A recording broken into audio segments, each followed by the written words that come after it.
नहीं और है, यह अच्छी बात नहीं।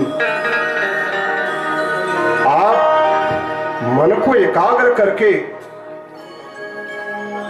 आप जिंदगी भर जो करती हो, यदि कथा पंडाल में आकर के वही करोगी तो कोई फायदा नहीं। जहां भगवान के रूप का, गुण का, लीला का बखान हो रहा हो, वहां वक्ता को और श्रोता को सावधान होकर के कथा सुननी और कहनी चाहिए। तो एक बार की बात है, जैसे यहाँ नुआओं की इस पावन धरती पर यज्ञ हो रहा है, भागवत भगवान की कथा चल रही थी। दो चोर थे, चोरी करने जा रहे थे। बीच रास्ते में कथा चल रही थी, सत्संग हो रहा था। गौर से सुनिएगा, सत्संग चल रहा था। चोरों ने कहा, भाई हम लोग तो जिंदगी भर चोरी ही करते हैं, चलो आज कथा सुन लेते हैं, आज सत्संग सुनते हैं। दोनों चोर गए, कथा सुनने लगे। थोड़ी देर हुई, एक ने कहा, देखो भाई अब हम चलते हैं अपने काम में, हमारे लायक यहाँ बात नहीं बताई जाती, अब हम चलते हैं, चोरी करेंगे। वो चला गया चोरी करने के लिए, और जो यहां रह गया कथा पंडाल में। अब क्या होता है, जो चोरी करने गया, बहुत धनी घर में आज मौका तलाशा है, चोरी कर रहा है, लेकिन चोरी कर रहा है लेकिन अपने आप को धिक्कार रहा है। धिक्कार है मुझे, कहो वहां ठाकुर जी की कथा चल रही थी और मैं कितना दुष्टात्मा हूं, कितना बुरा व्यक्ति हूं, चोरी कर रहा हूं। हे भगवान माफ करना। वहां वो चोरी कर रहा है लेकिन ध्यान कहाँ है? सत्संग में, ठाकुर जी में उसका ध्यान है। और यहां जो कथा पंडाल में बैठा था दूसरा चोर, हमको भी जाना चाहिए था, पता ना आज कितना वो माल मार लेगा। अब जो कथा पंडाल में बैठा है उसका ध्यान कथा में नहीं, चोरी में है, और जो चोरी कर रहा है उसका ध्यान कहाँ है? कथा पंडाल में। प्रभु की प्रेरणा हुई, दोनों मरे। जो चोरी कर रहा था वह स्वर्ग को गया, और जो कथा पंडाल में बैठा था वह नरक को गया। अब जिन महाशय ने कथा पंडाल में बैठ करके अपना समय, अपना ध्यान भटकाया था, उन्होंने यमराज से प्रश्न कर दिया, महाराज आपके यहाँ न्याय हो रहा है? बोले कैसे? हम सत्संग सुने हैं, हम ठाकुर जी की कथा सुने हैं, तो हमें नरक, और वो चोरी किया तो उसको स्वर्ग। बोले कि जरा गौर करो, जब तुम कथा पंडाल में बैठे थे तुम्हारा ध्यान कहां था? सिर्फ और सिर्फ तुम्हारा शरीर था वहां, तुम्हारा ध्यान चोरी में था। भले वो चोरी कर रहा था लेकिन उसका ध्यान ठाकुर जी में था। भगवान की यह लीला जान करके अब जो कथा सुना था ना, चुप हो गया। धर्मानुरागी प्रेमी सज्जनों, बहुत बारीक बात है, यदि आप कथा पंडाल में बैठ करके इधर उधर की बातें करेंगे तो कथा का पूरा लाभ आपको नहीं मिलेगा। इसलिए एकाग्रचित होकर के कथा का आनंद लेना चाहिए।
सुनते हैं एक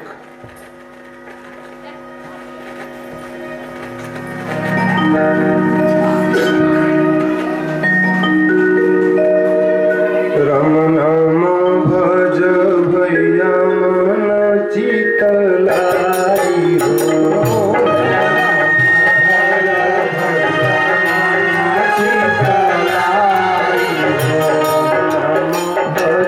भैया मन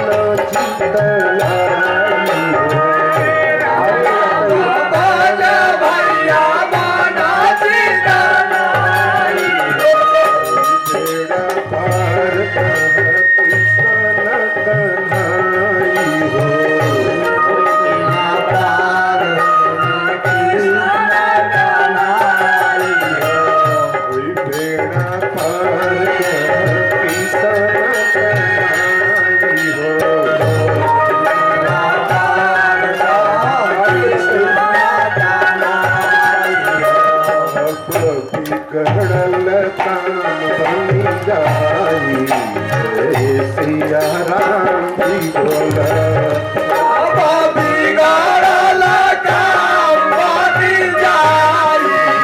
जय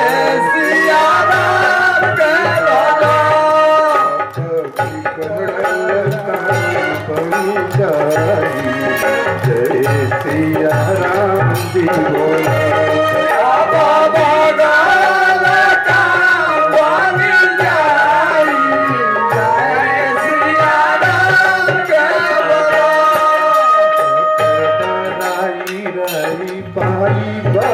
जोड़ी के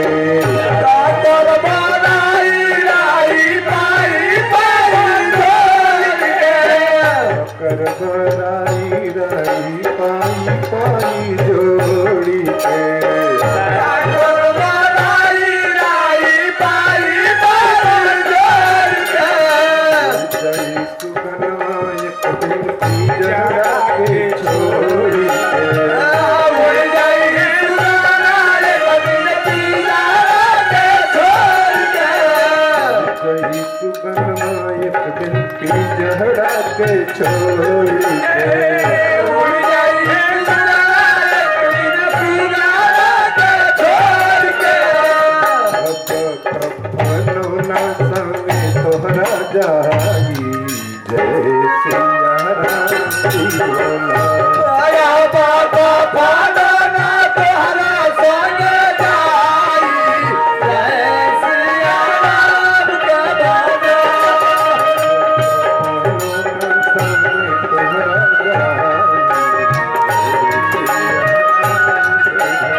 जब अंतिम मौका आएगा ना, धन दौलत बेटा बेटी कुछ भी काम नहीं आएगा। जब काम आएगा आपका भजन, आपका कीर्तन।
बोला भाई जय सिया राम।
आनंद कंद भगवान की जय।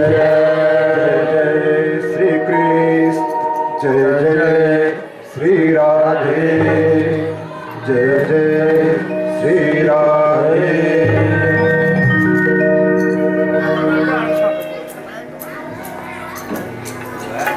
आज कथा का चतुर्थ दिवस है और 4 दिनों में मैं ये देख रहा हूं अभी तक हमें कुछ भी हासिल नहीं हुआ। बोली कुछ मिलना चाहिए कि नहीं मिलना चाहिए? बोलिए मिलना चाहिए कि नहीं मिलना चाहिए? मिलना चाहिए। तो एक चीज आज मांगू, आप लोग देंगे? हाथ उठाइए, हाथ उठाइए। कितने लोग देने के लिए तैयार है? कोई गलत चीज नहीं मांगी। तो ऐसा लगता है कि इस कथा पंडाल में जितने श्रद्धालु भक्तगण बैठे हैं आज वो हमें देने के लिए तैयार है। क्या मांग रहे हैं पता है? आपसे एक वैसी चीज मांग रहा हूं जो आपकी नैया को, हमारी नैया को नहीं, आपकी नैया को बेड़ा पार लगा देगा। हम सब कहीं भी बात करते हैं, नमस्कार करते हैं, प्रणाम करते हैं, ऐसा करते हैं ना? बोलिए करते हैं ना? तो आपसे यही आज हम भीख मांगते हैं कि यदि सच्चे अर्थों में आप इस कथा पंडाल में बैठ करके भगवान का भजन कीर्तन और सत्संग सुन रहे हैं तो आज के बाद प्रणाम की जगह, नमस्कार की जगह राधे राधे बोलिएगा। हमसे कोई फोन पे बात करता है, महाराज जी राधे राधे, भाई जी राधे राधे, माता जी राधे राधे। इससे क्या होता है? राधा नाम में इतनी ताकत है, आपकी नैया को भव से पार लगा देगी। तो मैं क्या समझूं, हमें ये मिल गया, मिल गया राधा नाम। आज के बाद जो भी किसी के सामने अभिनंदन करेंगे राधे राधे नाम से करेंगे। यह राधा नाम अमृत के समान है, यह उस नाव के समान है जो आपकी नैया